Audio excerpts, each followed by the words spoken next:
What are the lyrics to that bullshit, dude? Don't disrespect. Don't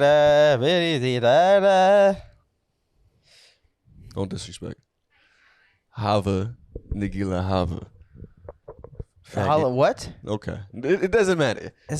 She's not Jewish, and you don't care. I want to practice singing it, dude. No, you don't. You want to make fun of a foreign language because you're a bigot.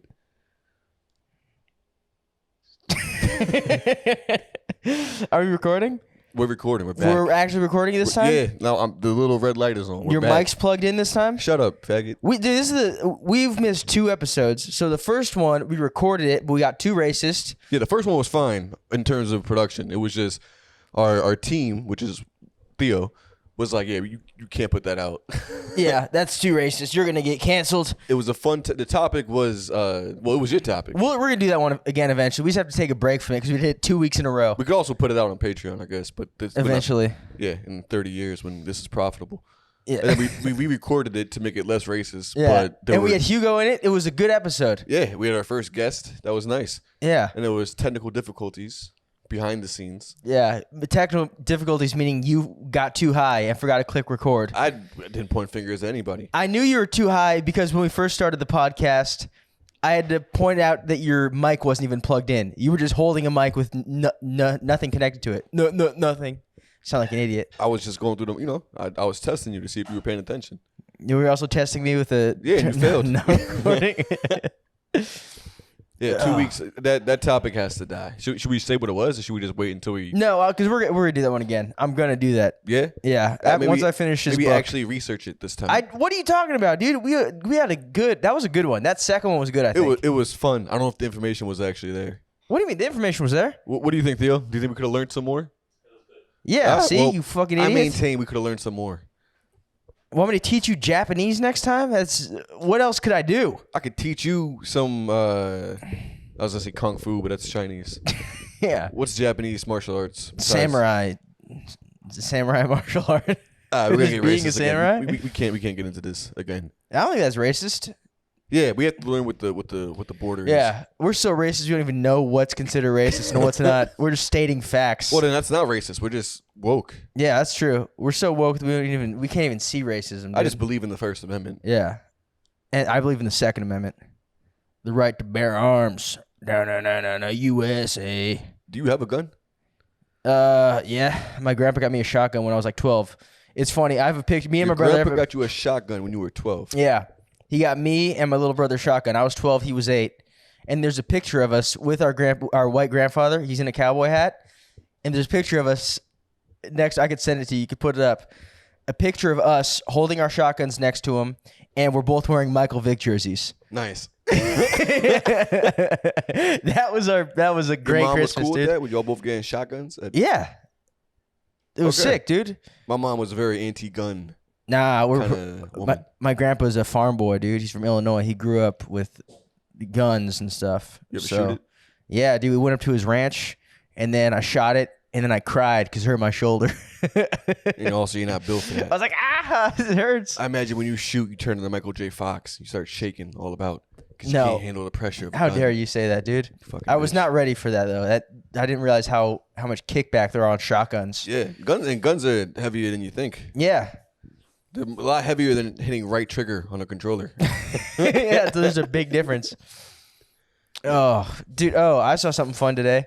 I was driving and I saw this car, and it was a That maid was fun to you, service. seeing a car. Oh, I saw this actually. Yeah, it was a maid service, and the maid service was named "You've Got Maids," which that's got to be a play on "You've Got AIDS," right? It's too Or close to you've got not, mail. but it's too close to "You've Got AIDS." You've got mail is like probably more. I think that's their little way out of it. When you say you've got AIDS, what do you mean? The Family Guy song?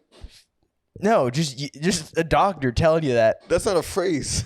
You've got AIDS. Well, it's too close to, but it's like you've got you've got maids. That's better. I'm almost 100% sure they mean you've got mail.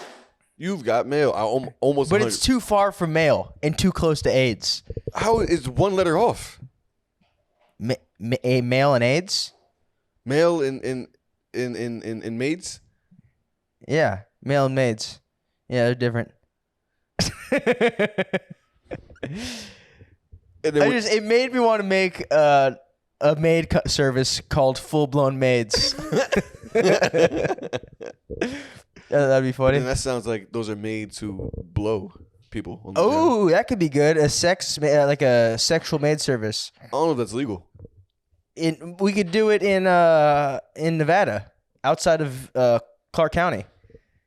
Why are you so specific about that? How do you know that? Well, I lived in Las Vegas for a year, and you can't have. I don't think you could have like prostitutes in Clark County, which is where like Las Vegas is.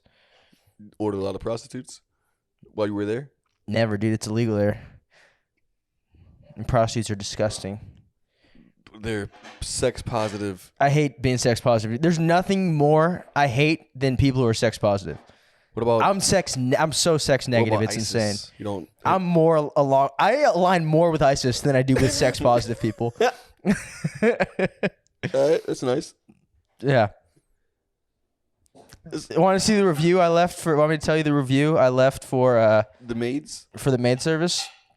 What if they do mean you've got AIDS? You've got AIDS? That's just what doctors say, I think. But where have you heard that besides Family Guy? You got AIDS. I don't know. Just I just saw it and I'm like, That's a you got cold-blooded AIDS. doctor walking into the office. Like, all right, we ran the test results. You got AIDS. It just to me it sounds too close to you've got AIDS. But this is the review I left for them on Yelp. I called up You've Got Maids for their service, and they did not disappoint. I thought they would just send over some helpful immigrant volunteers, and I capitalized the H, the I, and the V in helpful immigrant volunteers. But no, these guys gave me full-blown maids. That made me laugh to myself. The helpful immigrant volunteers is a nice line. Yeah. At first, I left that out, but then I went back and I edited my Yelp review. That's very clever for you. Yeah, thank you. It made me proud. Speaking of clever, I guess we lost the last episode. I didn't get to. Remember, I had that spat with that. Not really a spat, but that comic talk shit about me at that mic. My great story of how I was. You don't remember this? Oh, yeah. There was a comic at a fourth wall mic. And he just walked out after, right? Yeah, it was a little guy. He was a midge. Midge. Or, was he like an actual midge or short? Nah, he was an actual. He had weird arms, all that. Oh, full blown midge. All whole 9 yards or a whole 3.5 yards. 3.5 yards. That's still 9.5 feet. Yeah, but it's not. It's not. What 27 feet. That's true. That's a good point. Is that what 9 yards is? Right? Yeah. You're disgusting. We're math Show guys. me your ass. That's nasty. It's my hamstring, dude. It's disgusting. Anyway, short little guy. He was like, "Hey, you smoke a lot of weed. I could tell. You smell like." He was like, "You stink like weed." Pretty much is what he said to me. And then he left. After his set, right, like, which is rude. Open mic manners. Yeah, specifically at that open mic, you're supposed to stay for the whole thing. Yeah, so because I went it's on only an stage, hour long. And I was like, I guess he was short on time. And that was my shining moment. That was a good moment. And then I bombed the rest of the mic. And then used that same material and bombed at the Comedy Chateau.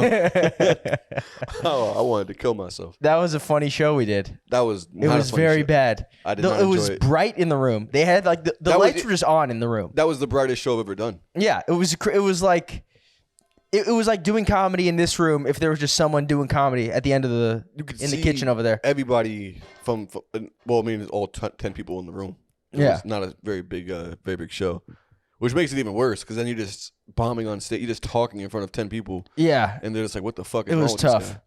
There was that group of Mexican ladies. You crushed with them. That was that wasn't material though. I just went up and I was like, "Shut up, Mexicans." It's a classic Which bit. that would only work in a room like that. Or anywhere in the South. Well, there would be Mexican. If there was just a group of Mexicans being loud there, it would work. If you go to Texas, I bet you that crushes. Shut up, Mexicans. Just firing off their guns. And then I shit. immediately had to like let them know I'm Mexican. Don't worry.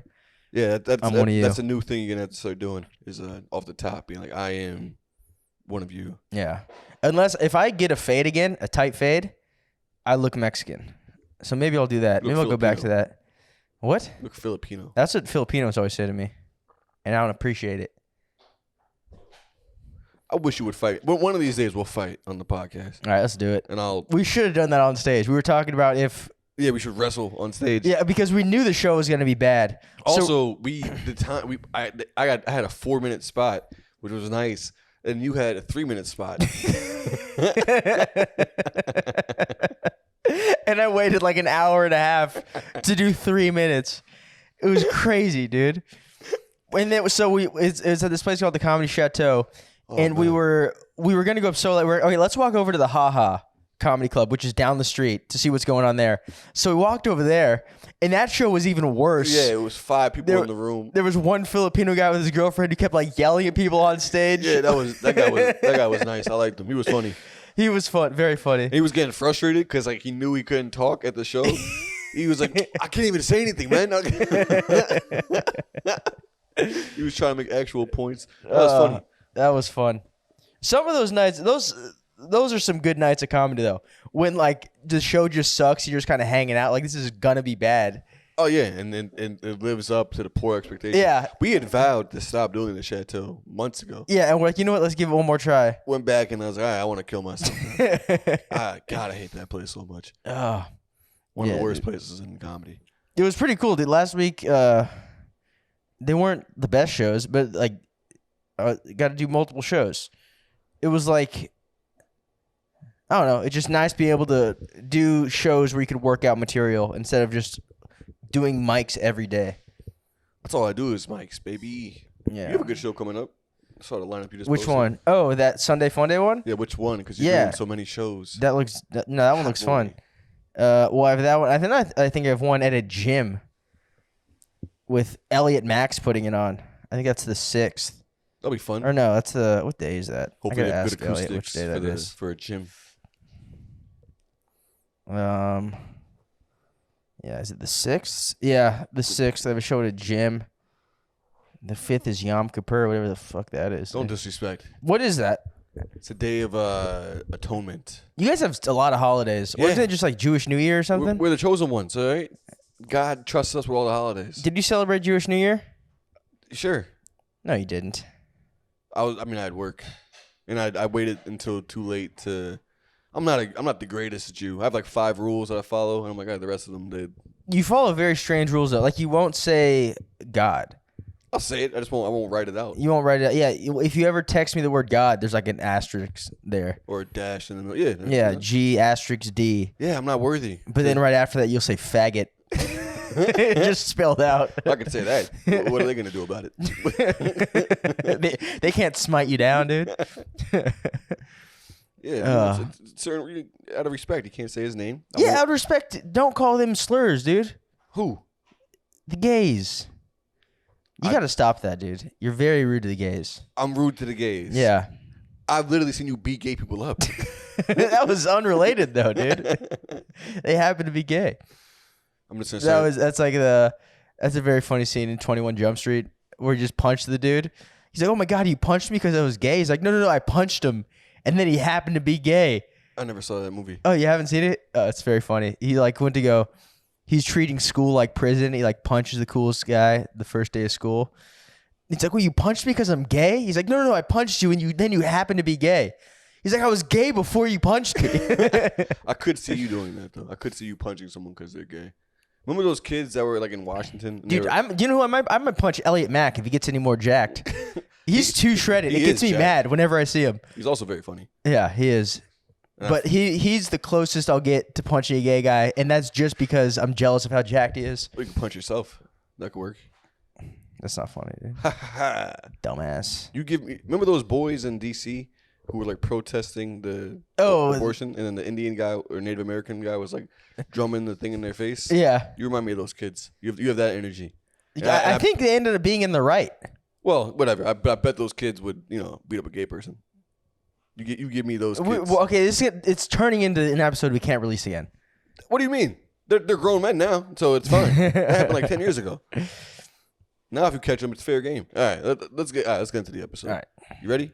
Yeah, do it. Back to me, back-to-back episodes for my research, which are the better episodes, because I know how to do research. No, because you don't fucking record mine.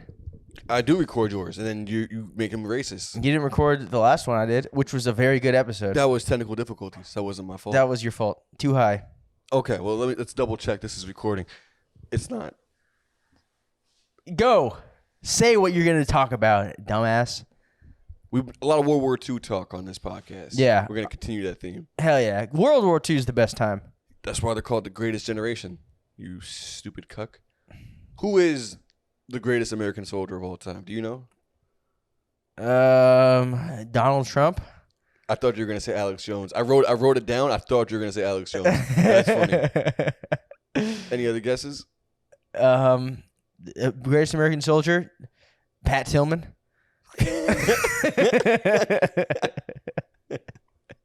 R.I.P. Pat Tillman. R.I.P. Dude. I did a research paper on him in high school. Or You kind of in look like middle Pat school. Tillman. Look like a Mexican Pat Tillman. I think Hell I said yeah, that dude. before on the boomerangs. He on rocked, Instagram. dude. Pat Tillman was dope. Yeah, he got taken out by some friendly fire. Yeah, that was kind of dumb. Operation Desert Storm. Kind of dumb. I didn't like that happened to him. Let me get one more guess. Greatest American soldier, World War II. I have no clue. That's your final guess? There's no clue? I have no clue. Can't give me a name.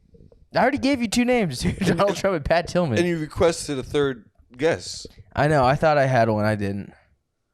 What about outside of World War II? Who's the greatest American soldier? Huh. You gotta learn your history, boy. Yeah, dude. I got George Washington. God. He was a general. He also was famous for retreating. That was like his most. It's a strategy, dude. Never retreat. Our today's soldier he never retreated. Never retreat, never defeat. All right, let's get into it. Today's episode is about the greatest soldier in American history. Have you ever heard? Well, I know you haven't heard of him, but this guy, his name is Audie Murphy. You ever heard of Audie Murphy? Eddie Murphy? I know Eddie Murphy. Audie Murphy, no. One of the greatest comics of all time. Hell yeah. Delirious is the greatest special ever. I do maintain that. Yeah, you do. No rebuttals? No rebuttals. No. You're a big fan of Gringo Poppy. I know. It was a good one. The salsa and cookies. I know that. It's a great bit, dude. Audie Murphy, all right. He was a great American soldier. He was born 1925 to a family of sharecroppers. You know what that is, right? Yeah. Tending to the land. Yeah. All right. Oh, yeah. He was one of 12 siblings. He was the seventh of 12 siblings. Grew up crazy fucking poor. His dad was like a drunk nobody. And he grew up so poor in fact that he had a rifle as a kid. He had to use that rifle to go hunting for like animals. Like he had to kill like squirrels and raccoons. That's pretty sick. Whatever. So like his mom could have stuff to cook for the family. And from a young age, he had like took it upon him. Like he felt the burden of the family's poverty from a young age. He took it upon himself. He was like, I'm gonna be the person to drag us like out of this. I think it's my responsibility, whatever. He was known as being like a loner, and he was known for having like violent outbursts and like just getting very angry very quickly. He's like you. Even as a kid, I don't get angry. I just tell the truth. I like how you said that with a very angry look on your face. That wasn't even an angry With look. a scowl on your face. That's just my natural face. I'm made in God's image. You gonna disrespect God? I thought you loved God. Turn it back on him. See? You like that? That's a joke, dude. That's a joke. You're acting like that. Made in God's image. God would never scowl like that. So who's all right? Anyway, Get 1940. back to it. 1940. Audie's dad, his bitch ass dad, leaves the family, takes off because he has no money. This is the 40s. You could do that. Yeah. With no repercussions, I guess. After 12, and that's all 12 of those kids were from that same from that one guy. Same dad. Damn. And all that responsibility. So, like when I leave Kobe, we go to San Diego to do comedy, whatever. I'm like, I'm checking in every 10 minutes with my roommates. Like, how's he doing? What's up? This guy just takes off on 12 kids. It's like, fuck him. Damn. That does kind of make sense why people used to have more kids back in the day, because when just dipping out was an option, that takes some of the pressure off. You're like, yeah, let's have another one. Let's have another one. If anything goes wrong, I could just disappear. Yeah, I don't know how old the oldest was. I don't know what the age range was, but the oldest, if he was like 10 at this time, oldest had to have been actually no, he was 15 when his dad left. So the oldest had to have been like 25 or something like that. Yeah. Or 23. So old enough, yeah, to take the burden off. So a dick move. Yeah, of course. Good pack of cigarettes and never come back. So do you ever find out what happened to him after that, or is he just gone out of the picture He now? just takes off. I mean, it's the 40s. What do you mean find out what happened to him? Well, I don't know if like later he comes up in the story or something like, oh, he was wherever. He was a drunk nobody who I don't took know. off like a bitch. I wonder if he had more kids after that. Probably. Yeah, I That'd be wouldn't doubt sick. it. He probably had better kids who. That's cool to just start over. Yeah, that is. I mean, everyone dreams of that, right? Yeah. That dream that's something you can't do anymore. Just No, hit you the road. have to like fake your death and go to a new country to do that. Yeah, pull a Which I Tupac. think that would be cool. If I could figure out how to do that, I might do that. That's what Tupac did. He Yeah. faked his death and went to Cuba. Damn. Where could we go? Because I might be doing that soon. I mean, I could probably go somewhere in Africa. I imagine. True. My plan is if shit hits the fan, I'm just going back to Jamaica, just hang out.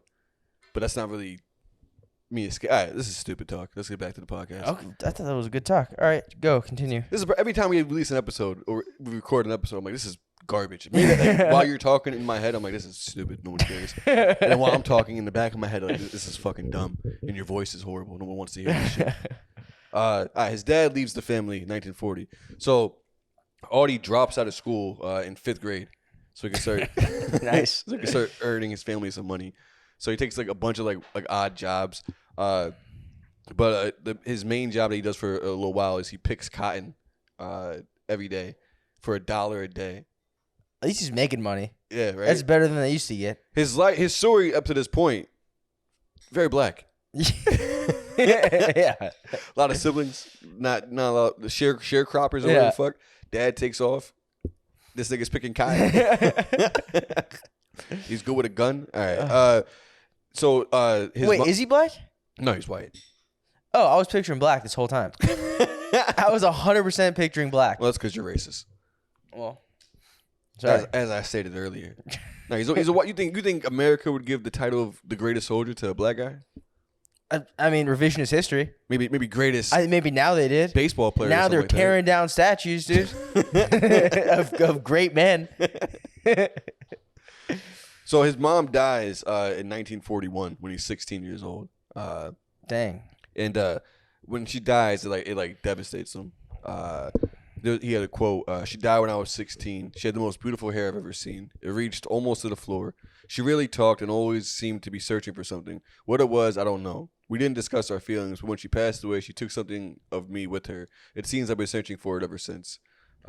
Very deep thing to say, but I don't know. That's sad. And you said that when you were 16, or did you say this later? He said it a few years later. Oh, okay. But I was gonna say that's a very deep thing for a 16-year-old to say. But the loss of his mother, it fueled him to do everything else in his life. So his mom dies in 41. You know what else happens in 1941? You're just gonna stare at me? Yeah. Okay. I was trying to think of something. I couldn't think of anything. What else happened in 1941? You're the kid in class when the teacher has a just stare right back at the stone face. December 1941? Nope. Nothing? Nothing. This is a history podcast. You're doing a horrible job. December 1941, Pearl Harbor happens. The boys in blue get. Oh, it was 1941? Yeah. I don't know. I thought that was later. When'd you falsely think it was? I thought it was like 43. Nonsense. Anyway, it's 1941. Pearl Harbor gets attacked. Audie is he's 16 and he's furious at he immediately As you would be. wants to go to war. And he to himself, he was like, this would be a great time. Like, this would be a great way to honor my mom, is to stop imperialist Japan from Yeah, that is a good way to honor your mom. continuing their reign on the world. So he was, I'm gonna join the army. And I'm gonna end World War II to honor my mom. That was his whole mentality. Dang, that'd be sick. So he goes down to a military office, right? And he's only 16 years old, right? So he goes to the office and he's like, I want to join. I want to be shipped. He asked to get shipped off to Japan, and they laugh him out of the building. They're like, yeah, fuck no. Why? He's 16, but also he's only 5'5" and 100 pounds. 100 pounds? 100 pounds. That's a little tiny guy, dude. It's 1941. He's not eating all this processed nonsense. Oh, that's true. He's eating raccoons and squirrels and stuff. Yeah, and, he's a tiny little guy. And he's 12 or 11 siblings. Don't spread your legs to me when I'm talking. What's wrong with you? That's how he sit, dude. That's not how. No one sits like that. That's why they have cushions with the back on it. You're not supposed to. All right. You spread an eagle. I don't like that. I'm man spreading, dude. This is you haven't seen the campaign? This is wrong. Is the campaign the one with the? No, I'm thinking of swing vote. What? What is that? What's the campaign? What's your campaign? This is stop man spreading. You haven't seen that? You haven't seen the girls? Oh, I thought there was a movie called The Campaign. When it's annoying bitches go on the subway in New York. That's exactly what manspreading. Dude, you can't stop me from manspreading. They What go are to you, a lady? Dudes, and they tell them to stop spreading their legs and Yeah. crush their testicles. Yeah, I don't listen to them. Anyway, Audie didn't listen to these military people. They laughed him out of the building, and they were like, "Yeah, you're too small. Get the fuck out of here." So he took 7 months off. Got jacked? Got jacked. Hell Gained yeah. 12 pounds of muscle. Sick. So now he's 112 pounds. Whoa, he's massive, dude. Nice. And he had his sister forge his birth certificate, so it says he's 18 instead of being he was 17 now. But so he goes back to the office. He's like, "Put me in the fucking game. I'm trying to kill some Japs." You can call them Japs when it comes to World War II. Yeah. You're allowed to. I Call think back then they were Japs. You're allowed to call them Japs. Yeah, and now they're Japanese businessmen. not all of them. Some of them are. Most of them. Some of them are schoolgirls, and they. It's true, but the men are businessmen. And some of them are squid It's monsters. all of Japan. All of Japan are Japanese businessmen and Japanese schoolgirls. That's it. Or like little kids that fight monsters. And they grow into businessmen. Ash Ketchum one day is just like, oh, remember the good days, man. I used to travel the world. And now I'm a businessman, dude. And now I'm doing deals. And Yes, and then the schoolgirls eventually turn into grandmas. No, they turn into the octopus monsters. Theo, are we okay? Yeah. All right, cool. Theo, racist check. Are we good? Cool. We'll get there. So, military finally accepts him, but they don't put him. He wants to be like a Marine, like on the front lines, but instead they put him in like a different division, and they send him out to after his basic training. They put him in the 15th Regiment. It's like a pretty famous division because of him, actually. 15th Infantry, and they ship him off to North Africa for this operation called Operation Torch. Operation Torch was pretty much, it was England and the U.S. went out to North Africa.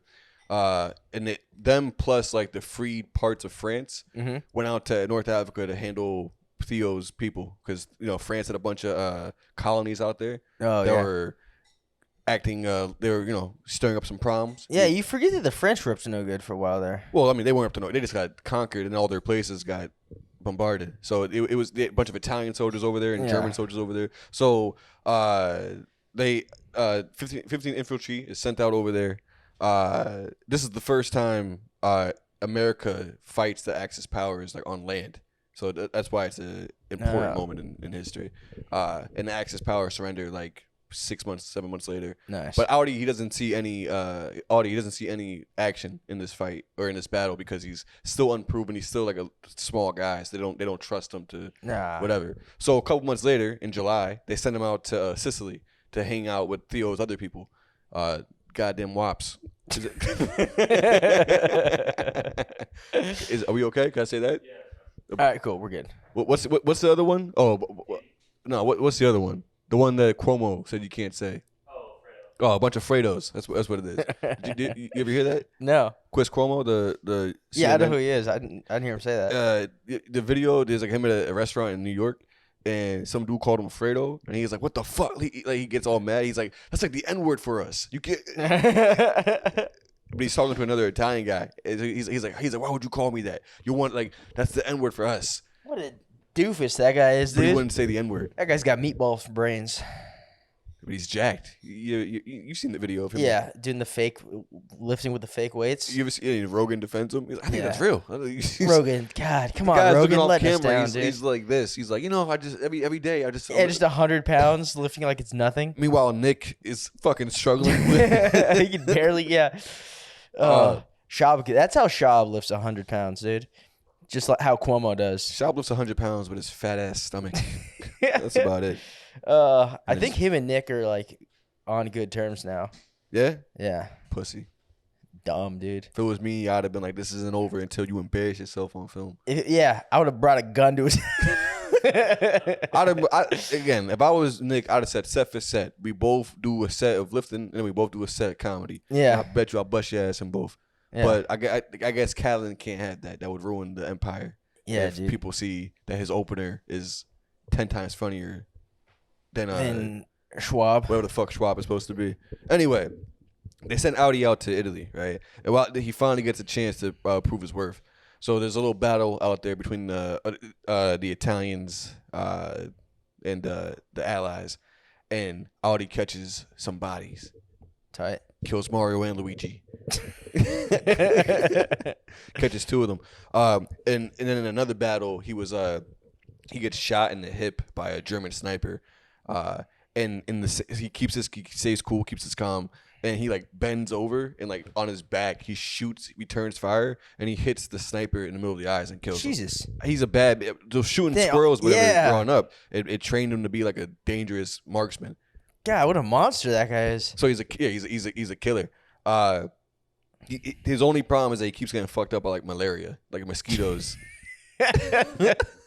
Many a great man's downfall, dude. Malaria. He keeps murdering soldiers, but then he has to take like months off to battle malaria. So in August of '44, him and his group, they're walking around southern France, Operation Verdun, right? And they see some German. This is an important story. So they see some German soldiers, right? Like in the distance. So Audie and his best friend, they're in the same regiment, right? Mm-hmm. His best friend is this guy, Laddie Tipton, right? So Audie and Laddie go over to the German soldiers, and the Germans are surrendering. They're like, yeah, we surrender. We're gonna whatever.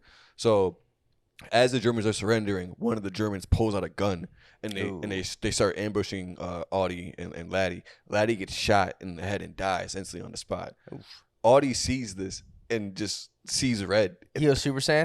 It's like when Frieza kills Krillin, and Goku's like, "That was my friend." He just completely snaps. It's like 6 German soldiers. He kills all of them by himself. Oh shit! How? He lunged at the first one and like grabbed his gun, shot him with it, and then just turned all their guns on them and like started as they're trying. He's Goku. He's been doing ultra speed anime shit. He's 100-pound Goku, dude. You see, when the guys say they see red, they mean they see what Audie is seeing in this moment. This is how old? He's like 16 at this point. This is 44. So he was born. He's 19. 19. He's 19 at this point. Oh, that 19-year-old rage, dude? Yeah, he's like, that's a lot of rage. The rage of a 19-year-old is tough. Oh, what did you do?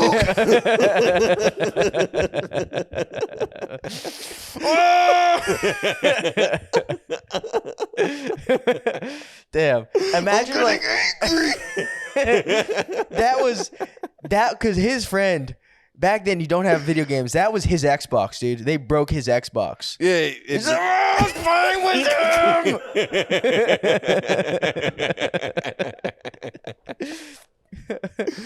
It really is. I wish I could have saw that. I mean, because his troops were like on the opposite side of the field, and they said that he became like a man possessed in that moment. He was like grabbing guys by the throat, and just like slamming them to the fucking. It really was some anime shit where it's just like, yeah.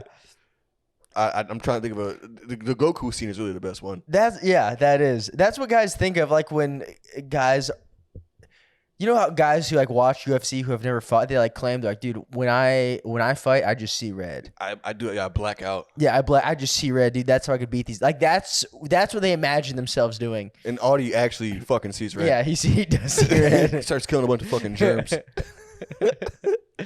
So for this, he receives the Distinguished Service Cross. He receives his first honor, and he gets a reputation of charging into battles when he gets angry. He is the Hulk. Yeah, you don't like him when he just starts fucking shit up. He just turns green. Just gets really frustrated, and he rises through the ranks. Right. So in January 1945, at 20 years old, he's already a second lieutenant in the army. No. I don't know what that is, but it's notable enough that they made a big deal of it in all the articles. I don't know what the ranking system is. This is the story. This next story. This is the one that made him like a huge legend in the army or whatever. This is what made him the greatest soldier of all time. Oh God! So in January of 1945, January 26th, right? Audie he's leading a group of 40 soldiers through. They're in some like southern town in France or east. I don't know where. How does France lay next to Germany? You would know. Okay, Theo does. He's a bad Frenchman, but they're in some French town, Holtzwehr, which is near the German border. Right. It's Audie and like 40 U.S. soldiers. Right. So the group is their mission is to hold this one road until they have like reinforcements come, and then they'll take over, and then Audie's group will take off. Right. Uh-huh. The reinforcements, they never come, and instead what comes is 250 German soldiers show up with 6 tanks. Oh. And they start ambushing the squad. Yeah. Audie turns to his men. He sees like a tree line. He's like, run for the tree line. We're getting like everyone get out of here, right? So all of his men start taking off for this tree line. Audie turns around and runs back towards the German soldiers. And there's a destroyed tank destroyer, a U.S. tank destroyer, but the radio still works on it. So he jumps into the tank destroyer and he calls in an airstrike to take out the Germans, right? Right as they're about to get to him, the airstrike hits and hits the Germans, right? Buys them some time, right? Oh. Audie hops on top of the tank destroyer, he hits the radio again, and he's talking to like some corporal on the other line, and the corporal's like, how close are the Germans to like your position, like whatever. Audie goes, just hold the phone, I'll let one of them talk to you. Like, I'll let you talk to one of the bastards. He's fucking insane, right? He looks up, he sees the machine gun on the tank is still working. So he grabs that and he starts mowing down German soldiers. It's like a 50 cal machine, Yeah. So he holds that and starts mowing down German soldiers while simultaneously calling in airstrikes. Oh my god, dude! He's a one-man army. Yeah. He's like an AC-130 in Call of Duty. Dude, yeah, he is. He's playing real life Call of Duty. Yeah, it really is one-man army. When you sit there and you could load up, reload your perks and all that shit, calling in the AC-130s, all that shit. And a German tank shoots like a missile or whatever, and it explodes next to him. He gets shrapnel into his leg. He keeps fighting. He's like, I'm not gonna stop. He keeps fighting until the gun that he has runs out of bullets, and he jumps off the burning tank destroyer and runs back to the tree line. Right. The whole time he said he was thinking like, why am I not dead? Like he thought he was gonna die in that skirmish, but he was like the whole time like, I don't know why I'm not dead. In that battle, he personally killed or wounded 50 Germans. Oh my god, dude!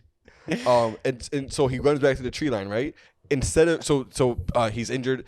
They're trying to transport him out of the battle. He's like, "Fuck that, let's go." So he takes his crew and he like flanks the Germans and he runs them back into the woods and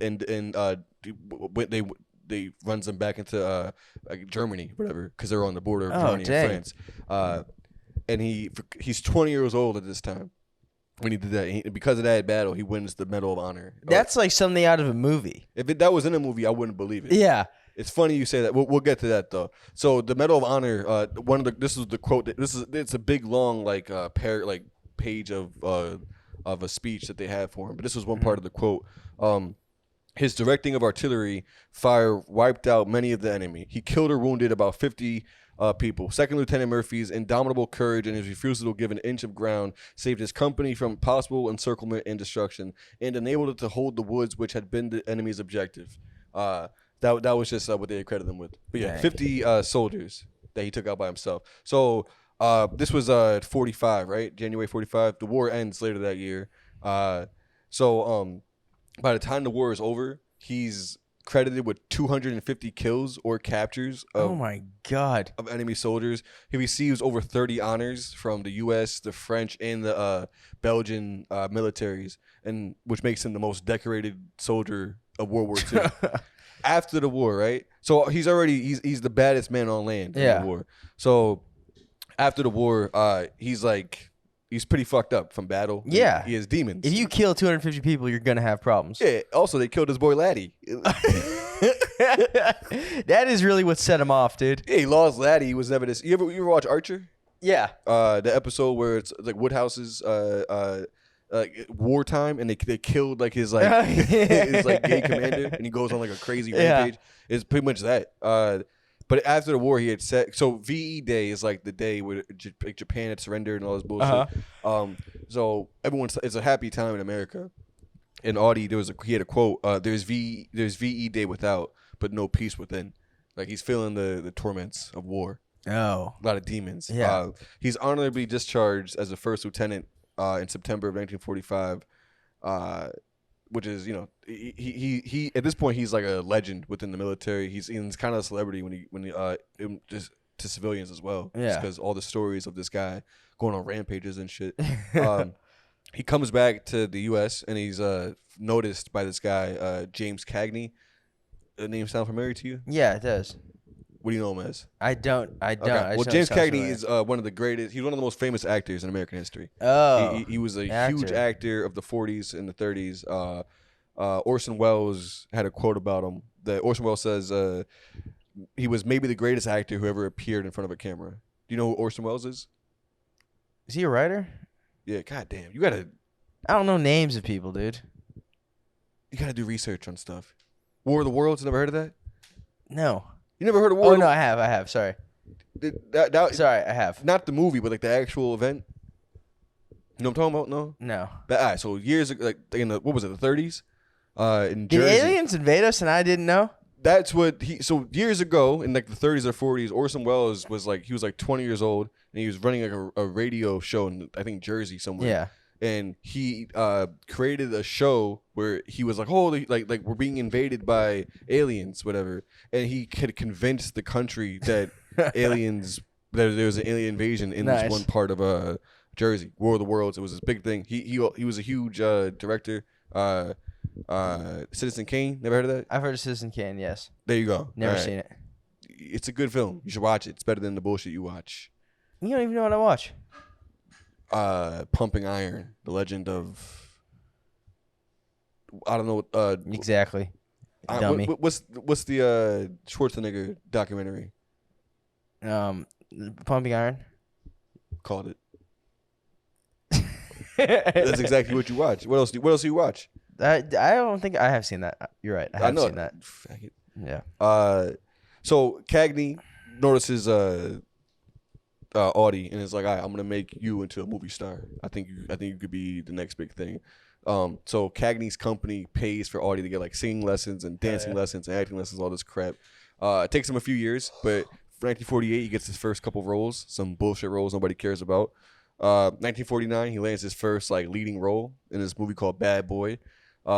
He also releases his memoir To Hell and Back, which is about like his war stories and all that crap.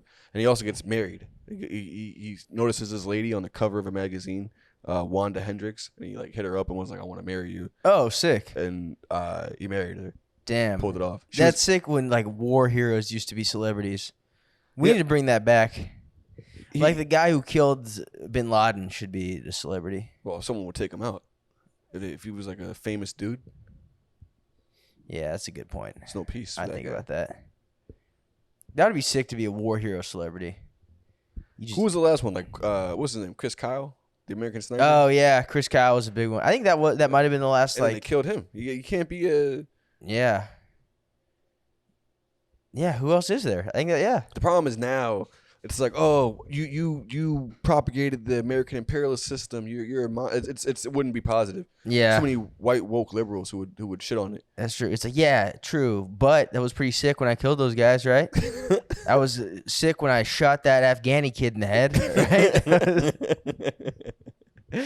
Yeah. We know too much about like what's really going on in war now, where it's like, well, now we know war is all funded just to help certain private companies build up their wealth, or to help certain people get into positions of power. All the glimmer and gleam of it is gone. Yeah. Of like, we're going to defend our nation. It's like, what nation? This is Halliburton, Yeah. Monsanto. It would be cool to have a war against the companies, the big business. That's what's that movie? What's the one where they blow up all the buildings in the end and they make soap bombs? Joker. Fight Club. Joker. What the fuck? What's wrong with you? I don't know. I don't know. Such an honest answer. What's wrong with you? I don't know. All right, so Audie gets married. He's having a nice time. He in total he acted in like 44 films. He starred in 39 of them. Damn. This guy killed it. But he also, he's having. So 1955 was his biggest film that he was in. And he stars in the movie version of To Hell and Back, which is just about his war stories. Yeah. But during the filming of this movie, he like suffers from PTSD. Yeah, I was gonna say that would probably be a problem because he's just reenacting the stories every day. Yeah. So he had like bouts of violence and bouts of like rape. He's just yelling at people. His wife. So he married his wife, right? And like they got divorced like 8 months later because in the process of this film was when he just kind of destroys her.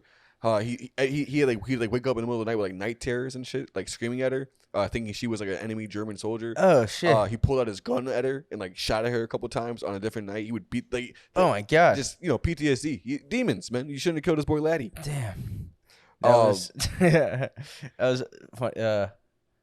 Garrett Hall, he has that comedian from Vegas, my buddy. He has that funny joke about. I don't want to butcher his joke, but basically about using PTSD, like once you get out of the military, just like using it as an excuse for everything you do.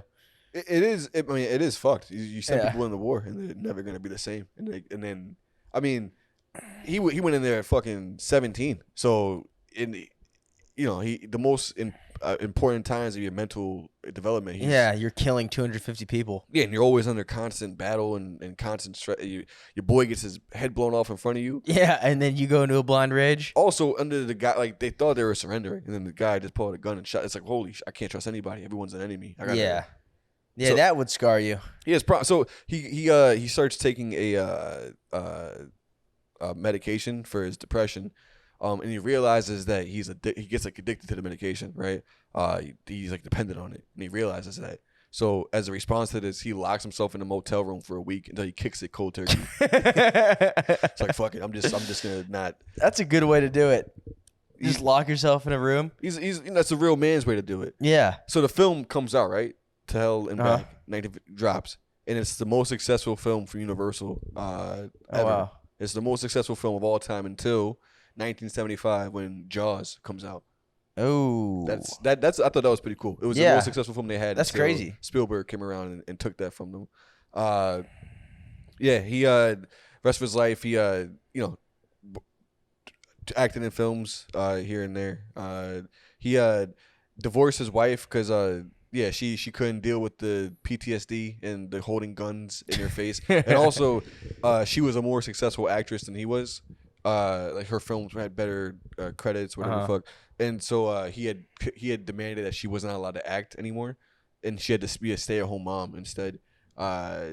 He was jealous. Damn, that's back when you could do that. Men were men. Yeah, you could smack them around, but yeah, that's what, you're better than me at that, and let's not do that anymore. I'm the actor now. That's the classic '90s sitcom trope where it's like the wife opens a can of pickles and the husband can't. And he beats her. He ends up dying. But that does, like, imagine if you had your girlfriend was better at comedy than you. You might have to demand, like, you're done. No more comedy for you. This is a me thing now. Imagine if I was Alex Kahn. Is that what you're saying? I didn't realize they were dating until I saw that picture today. I knew for a while. I wasn't allowed to say anything. Oh, really? I was told probably like 8 months ago. I saw them doing shows and stuff together, and I was like, are they together or something? Yeah, she had asked that I don't say anything. So I was like, I'm not a gossip. And I gained nothing politically from saying that. Yeah. But the second I gained some political leverage, I'm dropping secrets. You have to, dude. It's the only way to make it in this gosh dang business. This gosh dang business. Yeah, Audie ends up dying in 1971 at the age of 45 in a plane crash. Oh, dang. There's this whole thing where he knew there's like there's like a whole conspiracy theory that the plane that he got on, like he knew it was gonna crash because it was like a faulty plane or some shit like that. I didn't look too much into this story because I ran out of time. My grandma called me and I had to take a phone call. But he had like said this plane is gonna kill me. Like I'm gonna die on this plane, and he ended up dying on that plane.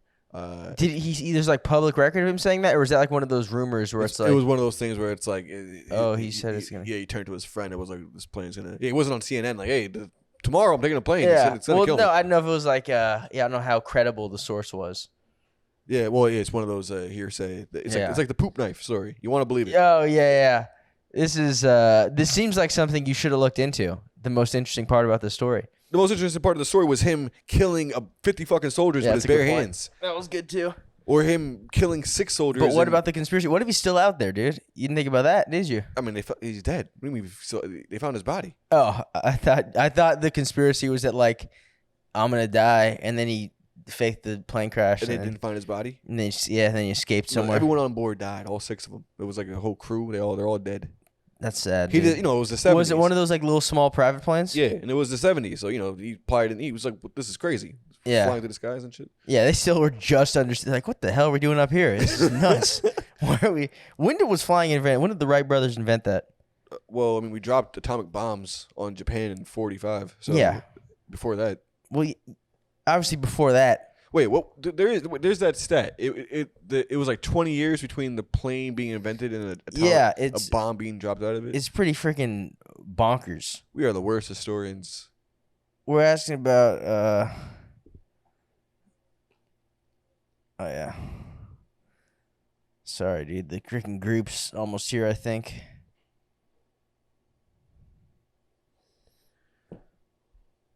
This is exciting. This is good stuff, dude. Did you look it up? You just pulled your phone out for no reason? Oh, well, then I saw the group texted. Nice. This is the problem with your research. You start it, and then you get distracted by this. This is about your research, dude. We already did my research last week. Last 2 weeks, actually. This episode was golden, in my opinion. Did you learn anything, Theo? I did. Did you enjoy it? I did. He said he enjoyed it, so go fuck yourself. How do I say that in French? Yeah, you sound like a doofus. The Wright Brothers National Memorial incorporates the site of the first successful powered air flight in history, an accomplishment attained by Orville and Wilbur Wright. This is insane. How 2 ingenious mechanics from Dayton, Ohio, on December 17th, 1903. You couldn't figure that out any faster than that. I was reading the whole phrase to you. 1903. All right. Well, then this was 71. So you had 70 years to get used to it. So that gave him enough time to really. Still, 70s planes must have, just rattling and all that shit. Yeah. Imagine just going on one of those first planes. And it's filled with air, like just smoke and shit. Dude, I wonder when the first like commercial flights were. Because that's got to be scary. I bet it takes me 2 seconds to look it up. Yeah, you look. Because that's like two guys. 1914. That's 11 years after the first. It's also the same year the Titanic sunk. No, two years after the Titanic sunk. 1912. I don't know. One of those years. All right, anyway. Dude, Audie Murphy. How'd you like him? He sounds like a maniac. Sounds cool. It's cool. I like that we're doing a lot of like similar World War II guys. Because I'm like connecting the dots like, oh, well, he's over here. This guy's over here. This guy's doing this. Yeah. But they're all kind of like. While he's doing that, Peter Forkin was somewhere in France also punching Nazis in the face and lying and saying he was Jewish. Yeah. Hiro Onoda was. Yeah. The mystery episode, dude. Hiro Onoda. It was on an island. He's on some island in the Philippines just killing Filipino farmers. Yeah. That's what I was thinking of when you said, oh, yeah, this is when the war was over. I'm like, oh, so they thought. Yeah. Little did they know. Wait, 71. Isn't that when he was found? Isn't that when your boy Onoda was discovered? No, it was. Well, they knew he was. I think that's when his friend. All right. Well, we can get that onto that episode. We don't gotta ruin this one with that nonsense talk. How dare you? I'm gonna beat you over the head with this, dude. But yeah, Audie Murphy is the greatest. And only 5'5", so short kings rise up. Well, he was 5'5" when he was 16. Did he ever grow after that? No, nigga. What? What do you mean? You stop growing when you're like 18. Yeah, he was 16. What do you think he grew to, like 6'5"? He could have grew like 5'9". You're not doing that. How do you know? He was a short, tiny man, but it doesn't matter because How tall were you when you were 16? Probably the same height now. 6.5 feet. 6'5". Yeah, I probably grew like 2.5 more inches from like when I was 16 to now. You think so? I don't think I saw on Facebook the other day. I had a memory where I was like, it was on. Yeah, it was. I was 16 in the thing, and it was like I just went to the hospital because I had to get surgery on my shoulder, and I had to get like a physical, and I was like, I'm officially 6 feet tall at the hospital. So I don't think I've grown. Damn, you wasted all your potential. You too could have much been since then. You could have been great. Now look at you. We're in the same place, so yeah, but you could have been me? You could have been a great athlete, dude. 16 and big. I'm Jewish. That's true, but you're offset with the other thing. With the other thing. Yeah.